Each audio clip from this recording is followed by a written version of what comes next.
Hello guys, मेरा नाम है Naman. Welcome back to this channel. दोस्तों, मुझे टेलीग्राम पर आप लोगों के बहुत ज़्यादा मैसेजेस आ रहे थे कि सर आपने हमें ये तो बता दिया कि हमें जीके किस प्रकार से पढ़ना है या फिर इंग्लिश किस प्रकार से पढ़ना है, लेकिन सर हमें इन सभी सब्जेक्ट को डेली किस प्रकार से करना है, यानी सभी सब्जेक्ट को हमें डेली किस प्रकार से पढ़ना है।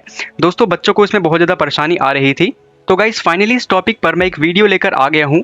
और दोस्तों, इस वीडियो में मैं आपको कंप्लीटली बताऊंगा कि मैं किस प्रकार से स्टडी करता था या फिर मैं डेली किस प्रकार से पढ़ता था और मेरा डेली का टाइम टेबल क्या रहता था, जिसे फॉलो करके मैंने एसएससी एमटीएस 2024 का जो एग्ज़ाम है, मैंने अपने फर्स्ट अटेम्प्ट में ही उसे क्रैक कर लिया। दोस्तों, अगर अभी तक आपने हमारा टेलीग्राम चैनल ज्वाइन नहीं किया है तो इसे जरूर ज्वाइन करना। इसका जो लिंक है गाइस कमेंट सेक्शन में मिल जाएगा, क्योंकि दोस्तों इस टेलीग्राम चैनल पर मैंने बहुत सारे जो लेटेस्ट एसएससी के बुक्स होते हैं उनकी गाइस फ्री पीडीएफ मैंने इस टेलीग्राम चैनल पर डाल रखी है, सो दैट जो बच्चे बुक अफोर्ड ना कर सके गाइस वो यहाँ से आराम से पढ़ सकते हैं। तो दोस्तों, इस टेलीग्राम चैनल को जरूर ज्वाइन करना। चलिए गाइस, वीडियो को शुरू करते हैं। देखो दोस्तों, इस वीडियो में मैं जो भी बताऊंगा वो मेरे अकॉर्डिंग होगा। ये पर्सन टू पर्सन वेरी कर सकता है, क्योंकि दोस्तों सभी का जो टाइम टेबल होता है वो अलग अलग होता है। दोस्तों, इस वीडियो में मैं जो भी बताऊंगा आप उससे थोड़ा बहुत आइडिया लेकर अपना खुद का टाइम टेबल प्रिपेयर कर सकते हैं।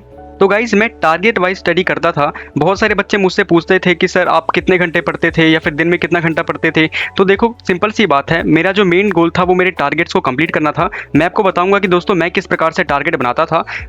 तो दोस्तों, स्टडी स्टार्ट करने से पहले मैं कुछ इस प्रकार का टारगेट बनाता था कि मुझे जो पूरे दिन में मतलब क्या क्या कंप्लीट करना है। क्योंकि दोस्तों मैंने कभी केवल एमटीएस के लिए प्रिपेयर नहीं करा, मैं सभी एसएससी एग्जाम के लिए प्रिपेयर करता था। तो गाइज, एसएससी एग्जाम में मेरे 4 सब्जेक्ट होते हैं, लाइक जीके है, इंग्लिश है, मैथ्स है एंड रीजनिंग है। तो मैं बस उस पेपर पे लिख लेता था कि मुझे आज जो है मतलब कि हर एक सब्जेक्ट में क्या क्या करना है। तो गाइज, मैं सभी सब्जेक्ट को यानी चारों सब्जेक्ट को डेली पढ़ता था। और दोस्तों, आपको भी कुछ इसी प्रकार का प्रिपेयर करना है।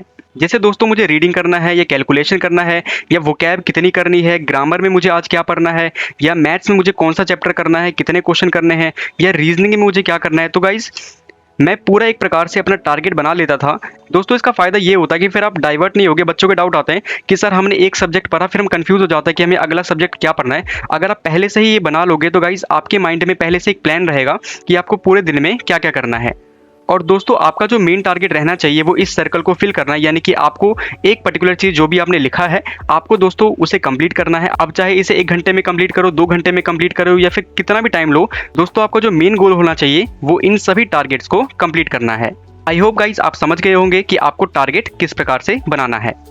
चलिए दोस्तों, अब देख लेते हैं कि मैं डेली किस प्रकार से पढ़ता था। और दोस्तों, इसमें मैं जो भी टाइम बताने वाला हूँ आप इसमें थोड़ा बहुत चेंज कर सकते हैं, क्योंकि दोस्तों सबकी जो कंडीशन होती है वो थोड़ी अलग अलग होती है। सबको उतना टाइम नहीं मिल पाता, किसी के पास कम टाइम होता है, किसी के पास ज़्यादा टाइम होता है। आप थोड़ा बहुत इसमें चेंज कर सकते हैं। तो गाइज़, मैं सुबह के आराम से 5 बजे उठ जाता था। मेरा जो दोस्तों मेन जो स्टडी था वो अराउंड 5:30 से स्टार्ट होता था। मैं 5:30 से गाइज़ 6:30 तक मैं रीडिंग और कैलकुलेशन पर फोकस करता था। दोस्तों, जैसे रीडिंग आपको करना है तो आप मेनली जो टेलीग्राम चैनल है, यानी इंग्लिश माध्यम का एक टेलीग्राम चैनल है, वहाँ पर एक एडिटोरियल आता है। मैंने आपको इंग्लिश स्ट्रेटेजी वीडियो में भी ये बताया था।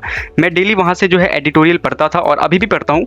और गाइस, फिर इसके बाद आपको कैलकुलेशन करना है। कैलकुलेशन में गाइस जैसे आप टेबल रिवाइज कर सकते हैं, या फिर जो स्क्वायर होते हैं, क्यूब्स होते हैं, ट्रिपलेट्स वगैरह होते हैं गाइस, वो कर सकते हैं। और गाइस, इसमें थोड़ा बहुत कैलकुलेशन के क्वेश्चंस कर सकते हैं। जैसे खुद गाइस 10 एडिशन कर लिए, 10 सब्सट्रैक्शन कर लिए, 10 डिवीजन कर लिए, कुछ इस प्रकार से गाइस खुद ही आपको कैलकुलेशन करना है। दोस्तों, इसमें जो है मेरा अराउंड 1 घंटा चला जाता था। 30 मिनट आप रीडिंग मान लीजिए और 30 मिनट्स अराउंड कैलकुलेशन आप मान सकते हैं। दोस्तों, जब आप सुबह डेली रीड करेंगे तो बहुत सारे बच्चों की परेशानी होती है कि सर हमें इंग्लिश में मतलब परेशानी आती है, फिर इंग्लिश हम अच्छे से नहीं पढ़ पाते। तो देखो, मैं सिंपल सी बात बोलूँगा, अगर आप डेली रीडिंग करते हैं तो जो आपकी परेशानी है कि इंग्लिश में दिक्कत आती है वो बहुत जल्दी सॉल्व हो जाएगी। दोस्तों, मैंने जैसे ही रीडिंग और कैलकुलेशन वाला टॉपिक खत्म करा, मैं सीधा इसके आगे टिक लगा दूंगा। गाइस, इससे क्या होगा कि आपको मोटिवेशन मिलेगा। जैसे जैसे गाइस ये टिक बढ़ते जाएंगे, आपका जो मोटिवेशन लेवल होगा वो भी हाई होता जाएगा। दोस्तों, इसके बाद अराउंड 6:30 से 7:30 तक मैं वोकैब पढ़ता था। और वोकैब में गाइस मुझे जितना भी करना होता था ये मैं खुद से ही सोचता था कि मुझे डेली कितना करना है। मैंने बता रखा है गाइस आपको वोकैब कैसे करना है। दोस्तों, मैं मेनली किरण की बुक को फॉलो करता था। तो मैं यहाँ से गाइस डेली जैसे 30 वोकैब्स हो गया या फिर 20 वोकैब्स हो गया, मैं कुछ इस प्रकार से पढ़ता था। दोस्तों, वोकैब में भी बहुत सारे बच्चों को डाउट आता है कि सर याद नहीं होता। तो देखो, मॉर्निंग में आपका जो माइंड होता है ना वो बिल्कुल फ्रेश होता है। तो मैं आपको रिकमेंड करूँगा कि आपको जो वोकैबलरी है वो मॉर्निंग में ही पढ़ना है। और दोस्तों, वोकैबलरी में भी मुझे अराउंड 1 घंटा लग जाता था। फिर गाइज 9 से लेकर 10 बजे तक एक्चुअली मैं ट्यूशन्स लेता था। मुझे जैसे बच्चों को पढ़ाना बहुत ज़्यादा अच्छा लगता है। जैसे गाइज अगर मैं किसी को समझा रहा हूँ और वो मतलब समझ जाता है तो मुझे एक प्रकार से सेटिस्फेक्शन मिलता है। तो मैं ट्यूशन्स भी लिया करता था अपने प्रिपरेशन के दौरान।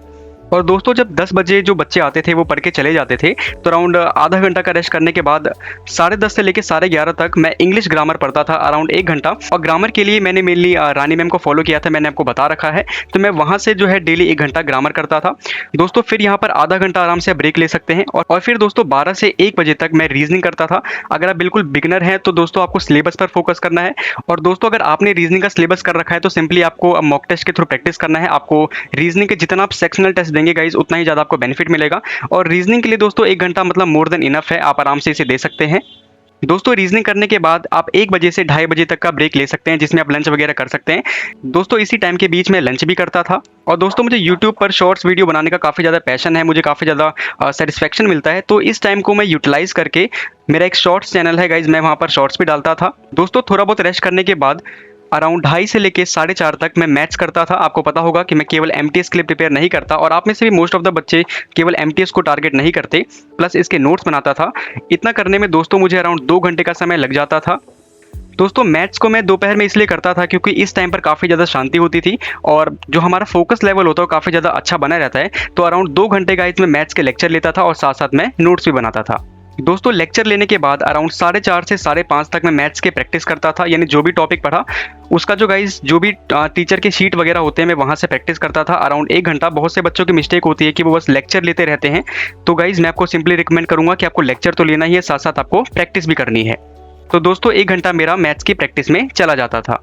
और दोस्तों जो भी सब्जेक्ट आपका कंप्लीट होता जाए, आपको जो अपने लिस्ट में इसे टिक लगाते चलना है। जैसे आपने वोकैब कर लिया तो आप यहाँ पे टिक लगा सकते हैं, जैसे ग्रामर कर लिया तो आप टिक लगा सकते हैं, मैथ्स कर लिया आपने टिक लगा सकते हैं। दोस्तों मैथ्स की प्रैक्टिस करने के बाद मैं थोड़ा रेस्ट करता था और अराउंड 7 से लेकर 10 बजे तक गाइज मैं जीके करता था। अराउंड 3 घंटे में जीके को देता था। दोस्तों जीके को मैं लास्ट में इसलिए करता था क्योंकि ये जो सब्जेक्ट है ना, ये एक्चुअली बहुत ज़्यादा कंफ्यूजिंग है। क्योंकि गाइज इसमें जितना भी टाइम दो एक्चुअली जो आउटपुट है वो बहुत कम ही निकलता है, इससे कितना भी पढ़ लो, क्योंकि दोस्तों ये काफ़ी ज़्यादा टाइम कंज्यूमिंग होता है। तो दोस्तों इसे लास्ट में करने का यही फायदा है कि जब तक आप जीके करेंगे उससे पहले आपने मैथ्स, इंग्लिश, रीजनिंग गाइस जो मेन सब्जेक्ट है वो आपने कंप्लीट कर रखा है। दोस्तों इसके बाद डिनर वगैरह करके मैं एट द एंड 11 बजे से 12 बजे तक गाइस मैं मॉक टेस्ट देता था। अगर आप बिल्कुल बिगिनर है तो गाइस आपको पहले सिलेबस पर फोकस करना है, और जब आपका थोड़ा बहुत सिलेबस हो जाए तो आप दोस्तों मॉक टेस्ट देना स्टार्ट कर सकते हैं। वैसे दोस्तों मॉक टेस्ट की जो भी स्ट्रेटेजी वीडियो है मैंने चैनल पर अपलोड कर रखी है, अगर अभी तक आपने नहीं देखा तो आप वहाँ से देख सकते हैं। तो दोस्तों एमटीएस का जो मॉक टेस्ट होता है वो अराउंड 1.5 घंटे का होता है, और जो सीएचएसएल है या फिर सीजीएल है उसका अराउंड 1 घंटे का होता है। तो मैं गाइज यहाँ पर 1 घंटा मॉक दिया करता था और अराउंड गाइज 30 मिनट इसका एनालिसिस करता था। बहुत सारे बच्चे मॉक तो देते हैं बट एनालिसिस नहीं करते, यानी अपनी गलती नहीं ढूंढते। तो गाइज 30 मिनट्स अराउंड मैं इस पर देता था। दोस्तों अगर सभी टाइम को मैं कैलकुलेट करूँ तो अराउंड गाइज यहाँ पर 11 से गाइज 12 घंटे हो जाते हैं। और दोस्तों अगर आपको इतने कॉम्पिटिटिव एनवायरनमेंट में एक जॉब चाहिए, एक सिलेक्शन लेना है, तो गाइज मैं तो आपको बोलूँगा आपके पास जितना भी टाइम है आपको फुल एफिशिएंसी के साथ देना है।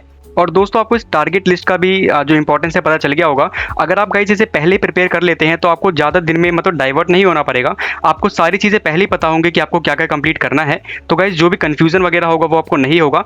आपका मेन पर्पस है गाइज आपको जितने भी टारगेट हैं आपको इसे कंप्लीट करना है। तो दोस्तों यही था मेरा पूरे दिन का शेड्यूल कि मैं किस प्रकार से पढ़ता था। आई होप गाइज आपको वीडियो पसंद आई होगी। आई होप दोस्तों अब आपको समझ में आ गया होगा कि अब आपको जो भी सब्जेक्ट है डेली किस प्रकार से पढ़ना है।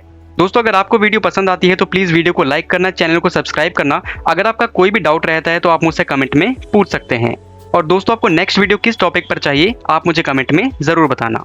तो गाइज मिलते हैं हमारी नेक्स्ट वीडियो में।